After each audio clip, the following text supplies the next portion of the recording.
గురుర్బ్రహ్మ గురుర్విష్ణు గురుదేవో మహేశ్వర గురు సాక్షాత్ పరబ్రహ్మ తస్మై శ్రీ గురవే నమః. జ్ఞానానందమయం దేవం నిర్మలం స్ఫటికాకృతం ఆధారం సర్వవిద్యానాం హయగ్రీవ ఉపాస్మహే. ఓం శ్రీమాత్రే నమః.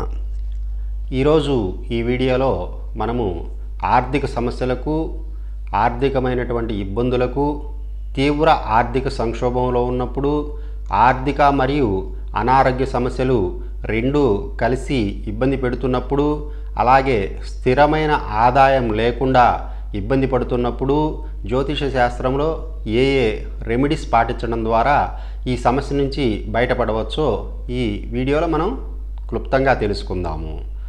ఇప్పుడు వీటిని ఒక్కొక్కటి నేను బోర్డు మీద రాసి మీకు వివరించి చెప్తాను.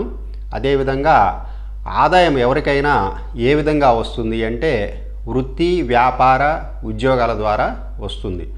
వృత్తిలో అనేక రకాలైనటువంటి పనులు మనకి భౌతికంగాను మరియు సేవల రూపంలో గాను కనిపిస్తాయి. వ్యాపారంలో బిజినెస్ అంటే అమ్మకము కొనుగోలు చేయడం ద్వారా, లేకపోతే కమిషన్ ఏజెంట్ల ద్వారా పనిచేయడం ద్వారా ఏదైనా సరే వ్యాపారాన్ని వారు పొందుతారు. ఉద్యోగంలో నెలకు కొంత ఆదాయం వస్తూ ఉంటుంది. ఇలా కాకుండా ఆర్థిక శాస్త్రంలో ల్యాండ్, లేబర్, క్యాపిటల్, ఆర్గనైజేషన్ అనేటటువంటి ఈ 4 ద్వారా మాత్రమే ఆదాయం వస్తుంది అని చెప్పినప్పటికీ కూడా రాను రాను ప్రస్తుత సమాజంలో ఆదాయ మార్గాలు బాగా పెరిగిపోయాయి. కానీ అలాగే ఆ ఆదాయ మార్గాలకి అడ్డంకులు కూడా అలాగే కలుగుతున్నాయి. ఈ అడ్డంకులన్నీ తొలగించుకుంటేనే మనకు రావాల్సిన ఆదాయం సకాలంలో మన చేతికి అందుతుంది. అవేంటో ఈరోజు మనం ఒక్కొక్కటి తెలుసుకుందాము. ముందుగా ఆర్థిక సమస్యలు, ఆర్థిక అడ్డంకులు ఒకటి కావు అని గమనించాలి. ఈ రెండిటికి తేడా తెలుసుకోవాలి. మనకు డబ్బు రావాల్సిన డబ్బు మనకు అందకుండా పోవడం, అప్పులు ఇస్తే అవి ఎగగొట్టబడుతూ ఉండడం వంటివి ఆర్థికపరమైన అడ్డంకులు అవుతాయి. ఉద్యోగరీత్యా లోన్లు వెంటనే అందకపోవడం, చేపట్టిన పనులకు వెంటనే ప్రతిఫలం లేదా పారితోషికం లభించకపోవడము, రుణం కోసం ప్రయత్నం చేస్తే ఇస్తామన్న దాతలు తిప్పిస్తూ ఉండడము వంటివి ఆర్థిక సమస్యలు అవుతాయి. అలాగే డబ్బుతో ముడిపడి ఉన్న పనులు వెనక్కి జరుగుతూ ఉండడం కూడా ఈ కోవకు చెందుతాయి. ఇప్పుడు ఆర్థికపరమైన సమస్యలకు ఏ రెమెడీస్ చేయాలో చూద్దాం. కోతులకు బెల్లాన్ని తినిపించడం మరియు అరటిపళ్ళు తినిపించడం, అలాగే కుంకుమ పువ్వు కలిపిన పాలను తరచుగా తాగుతూ ఉండడము, చెవులకు ధరించే కర్ణాభరణాలు బంగారంతో ఉండేలా చూసుకోవడము, రోల్డ్ గోల్డ్ ధరించకుండా ఉండడము, వెండి ఆభరణాలకు దూరంగా ఉండడం చేయాలి. అంటే మగవాళ్ళు కూడా చెవులకు పోగులు లాంటివి బంగారంతో చేసినవి ధరించడం ద్వారా ఆర్థిక సమస్యలకు చెక్ పెట్టవచ్చని మనం గ్రహించవచ్చు. ఆర్థికపరమైన అడ్డంకులను తొలగించుకోవడానికి ఊడ్చే పని వాళ్లకు పొగాకు సంబంధమైన వస్తువులు దానంగా ఇవ్వడము. అంటే వారికి సిగరెట్లు, బీడీలు, చుట్టలు వంటివి అలవాటు ఉన్నట్లయితే వాటిని దానంగా ఇవ్వడము. అలాగే వారికి టీ ఆఫర్ చేస్తూ ఉండడం, టీ తాగడానికి ఇస్తూ ఉండడం. అలాగే పసుపు, సింధూరము, గంధము కలిపి దానిని తిలకానిగా నుదుటను ధరిస్తూ ఉంటే ఆర్థికపరమైన అడ్డంకులు రావు. వ్యక్తులు తీవ్రమైన ఆర్థిక సంక్షోభంలో ఉన్నప్పుడు ఇప్పుడు చెప్పబోయే రెమెడీలు పాటించడం ద్వారా ఆ సంక్షోభం నుంచి బయటపడవచ్చు. ఒక వెండి గోళీని హారంలో ధరించండి, అంటే వెండి గొలుసులో ధరించండి. వెండిని గోళీగా చేసి వెండి గొలుసులో ధరించాలి. ఏ విధమైన రాయి కానీ రత్నం కానీ అందులో ఉంచరాదు. అంటే ఇది అలంకరణార్థం కాదని గుర్తించాలి. అలాగే ప్రతిరోజు పటికను మెత్తగా పౌడర్ లాగా చేసుకొని ఆ పటికతో దంతాలను శుభ్రం చేసుకోవాలి. పటికంటే తెలిసిందే కదా.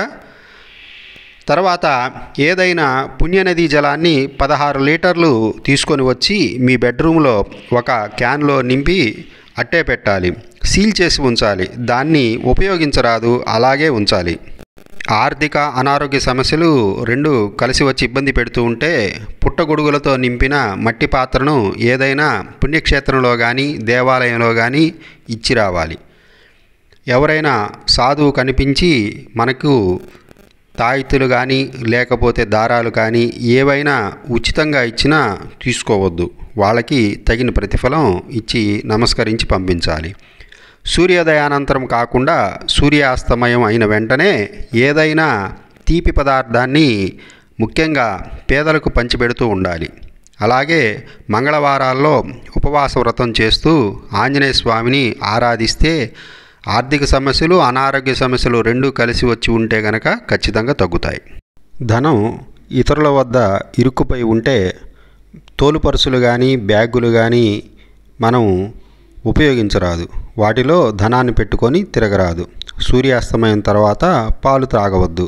మీ ఇంటి ఆవరణలో మల్లె చెట్టును కానీ జాజి చెట్టును కానీ పెంచడం చేయడం ద్వారా ధనం ఇతరుల దగ్గర ఇరుక్కుపోయి ఉంటే త్వరగా వసూలవుతుంది. స్థిరమైన ఆదాయం లభించకుండా ఉంటే ఇప్పుడు చెప్పే రెమెడీస్ పాటించినట్లయితే స్థిరమైన ఆదాయం లభిస్తుంది. ఎవరు చూడని వెళ్ళని నిర్జన ప్రదేశంలో ఒక వెదురుగొట్టాన్ని తీసుకొని దానిలో చక్కెర నింపి పాతిపెట్టి రావాలి. అలాగే ఒక వెండి గొలుసును ధరించాలి. దుర్గాదేవి ఆరాధన చేయాలి. పండ్లు స్వీట్స్ ఇచ్చి 8 ఏళ్ల కన్యల పాదాలు తాకి వారి ఆశీస్సులను పొందాలి. ఆర్థిక పరిస్థితి మెరుగుపడడానికి 4 వెండి లోహపు గుళ్ళు చిన్నవి ఒక తెల్లని గుడ్డలో మూట కట్టి మీ జేబులో వేసుకోండి. అవి నిత్యం మీతో పాటు ఉండేలా చూసుకోండి. తర్వాత నెమలి ఈకను మీ పడక గదిలో కానీ లేదా ఈశాన్యంలో ఉండేలా చూసుకోండి. నెమలి పింఛమైనా సరే. అయితే వీటిని కలిగి ఉన్న విసన కర్రలు మాత్రం వాడడానికి పనికిరాదు. అసాధారణమైన ఆర్థిక ఇబ్బందులు ఉంటే 10 మంది గుడ్డివారికి గులాబ్ జాములను తినిపించాలి.